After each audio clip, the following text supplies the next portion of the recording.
In this video, we're reviewing blade change for the Slice Metal Handle Utility Knives 10490 Manual and 10491 Auto Retract.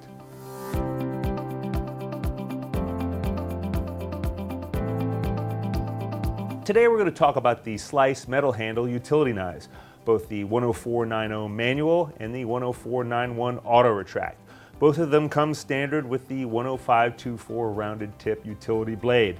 They also could take the 10523 serrated edge and the 10525 pointed tip blade. By default, these products are ambidextrous. There is no special configuration for left-handed or right-handed. All you have to worry about is changing the blade, which is very simple. In the manual retract, as the name suggests, it is a manual, meaning you have to manually slide the slider button back to retract the blade and manually push it out. When you let go of the button, the blade does not retract automatically. That's the difference between auto retract and manual.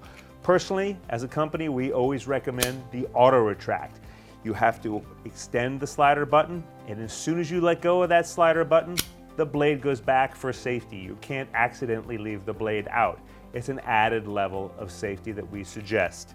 Blade change on these is both the same. It's a little easier on the manual retract because you don't have to hold the button out to expose the blade while you press the blade change button. Very easy, you just press here and pull the blade out. You can flip it to the other side or put a new blade in and press the blade change button again, slide it in until it can't go in any further, let go, it's locked, and you're back in business. Blade change on the auto retract is very similar. Simply extend the blade, press down the blade change button to replace the blade and flip it to the other side or insert a new blade. Let go of the blade change button and then let go of the slider button and you're back into business. To recap, the Slice Metal Handle Utility Knives come in both the 10590 Manual Retract and the 10591 Auto Retract. They are ambidextrous by design. There is no special configuration for left-handed or right-handed. They come default with a 10524 rounded tip blade, but you could also use our 10523 serrated blade or a 10525 pointed tip blade. Thank you for watching this video. If you have ideas for new videos or if you want to comment about how you've used our tools, we'd love to hear from you. Please leave comments below or email us.